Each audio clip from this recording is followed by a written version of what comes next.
Halo,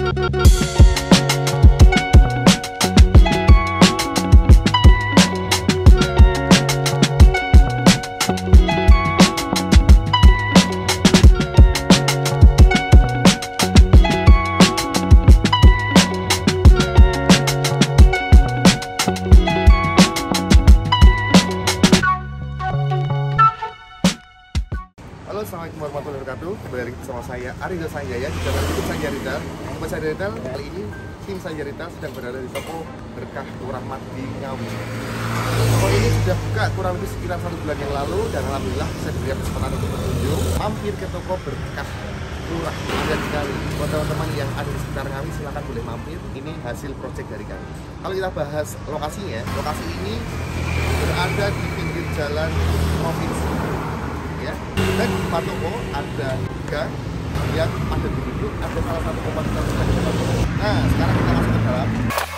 Yang menarik di toko ini, kita beri program unggulan yaitu program drilling. Jadi tidak hanya dipakai saja, kita kombinasikan dengan drilling. Jadi teman-teman bisa ngambil tunai, transfer, itu bisa. Tentunya kita berharap konsumen tidak hanya ngambil uang atau transfer uang, bisa juga sekalian belanja.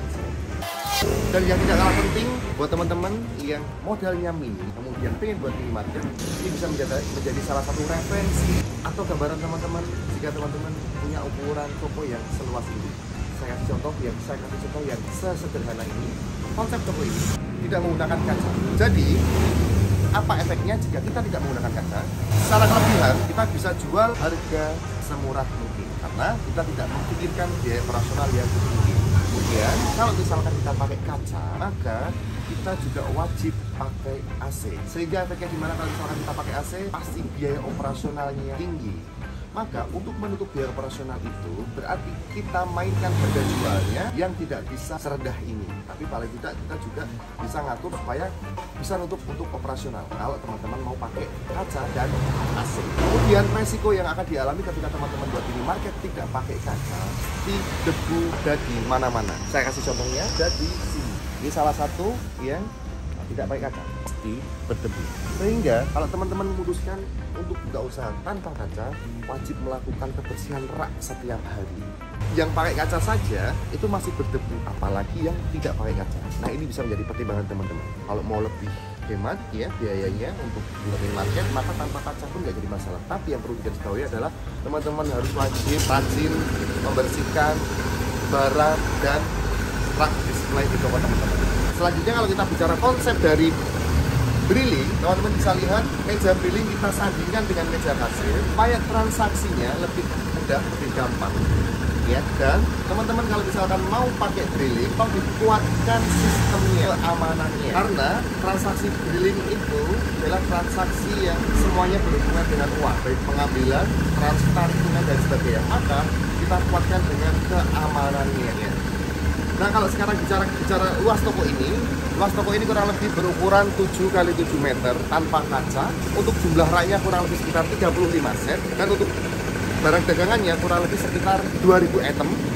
Ya, dan untuk modalnya perkiraan adalah sekitar 200 juta untuk barang dagangannya. Kalau kita masuk ke lorong ini, teman-teman akan temukan ada susu formula di sebelah kanan saya. Kemudian dilanjut lagi popok sampai dengan di belakang sini ada tisu dan pembalut. Kalau di lorong sini, teman-teman langsung bisa akan temukan deterjen yang berdekatan pastinya dengan popok dan susu formula. Karena ini menjadi salah satu kebutuhan untuk anak-anak, sehingga kita tingkatkan untuk memudahkan. Kita lanjut di sebelah sini ada kebutuhan untuk personal care, itu di sikat gigi dan pasta gigi. Selanjutnya ada di rak ini masih juga personal care. Ini ada sabun mandi baik yang cair ataupun yang batangan.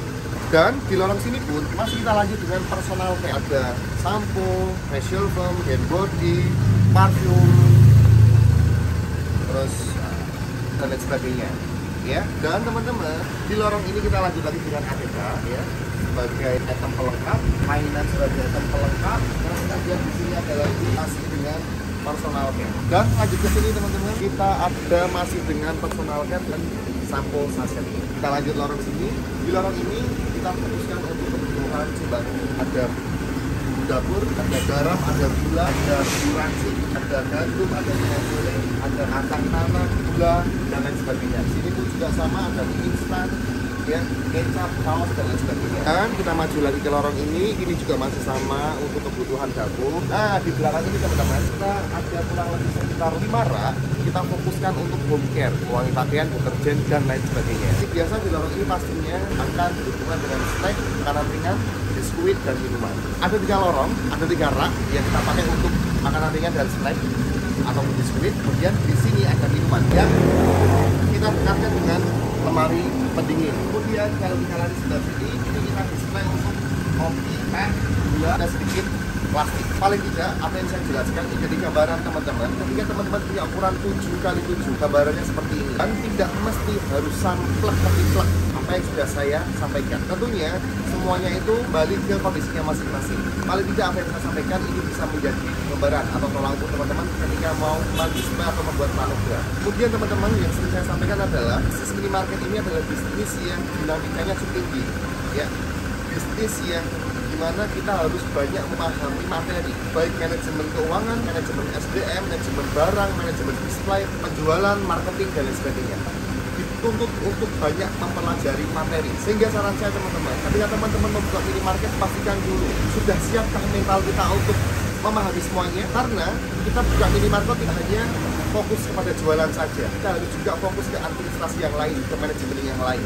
Teman-teman, saya sering sampaikan juga, ketika tim kami selesai, tugasnya owner untuk melanjutkan. Harapan kami, owner terjun langsung supaya bisa tahu apa yang terjadi di toko ini. Sehingga owner nanti akan bisa berpikir dan bisa mengembangkan apa yang perlu kita kembangkan. Atau misalkan toko saya atau toko kami setiap 3 bulan sekali itu selalu pasti ada evaluasi di produk yang kami jual. Apakah perlu saya evaluasi untuk produk-produknya? Apakah ada yang kurang atau mungkin ada yang tidak laku? Sehingga ketika kita bisa menganalisa mana produk yang tidak laku, mana produk yang belum ada, dan mana yang penjualannya tinggi, nanti kita bisa mainkan apa yang perlu kita tambahin, apa yang perlu kita ganti, apa yang perlu kita kembangkan. Maka peran owner ini sangat penting sekali untuk pengembangan toko.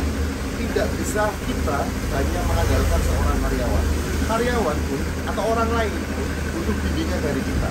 Sehingga saya berharap owner bisa menjadi nakodanya untuk mengantarkan usaha ini membawa kemana. Owner yang berpikir apa yang mau dikembangkan, apa yang menjadi kendala. Sekarang arahnya, kalau bisa menurut saya, tugas owner adalah memikirkan supaya usaha ini bisa berkembang. Pekerjaan teknis bisa diberikan ke karyawan. Kita sebagai owner, saatnya kita yang perlu berpikir untuk mengembangkan usaha ini. Jadi sekali lagi pesan saya teman-teman, bisnis yang kita kerjakan ini tentunya sangat dibutuhkan sekali peran dari owner. Jadi sebelum teman-teman jauh melangkah, lebih baik pastikan kembali, sudah siapkah kita membuat usaha minimarket dan sudah siapkah kita terjun di dalamnya? Kalau belum siap, jangan. Kalau memang sudah siap, insya Allah kita siap membantu. Maka saya ingin memudahkan teman-teman, jika teman-teman bingung bagaimana untuk mengkonsep toko minimarket yang standar, yang ideal, yang menarik, teman-teman bisa konsultasikan dulu kepada kami. Barangkali kami bisa membantu berdoa teman-teman semuanya untuk mewujudkan mimpi usaha minimarketnya. Dan jika teman-teman bingung konsultasinya kemana, teman-teman bisa cek di link yang ada di profil atau cek di link yang ada di deskripsi. Silakan kontak kami dan konsultasikan kebutuhan Anda, konsultasikan kebutuhan minimarket teman-teman kepada kami, karena konsultasi itu gratis ketika teman-teman mau datang ke kantor kami. Dan konsultasi itu akan berbayar ketika kami yang harus datang ke lokasi. Kurang lebih seperti itu yang saya sampaikan. Semoga apa yang saya sampaikan ini menjadi manfaat buat saya sendiri dan buat teman-teman semuanya. Mohon maaf atas kekurangan kami. Terima kasih. Sampai jumpa kembali. Assalamualaikum warahmatullahi wabarakatuh.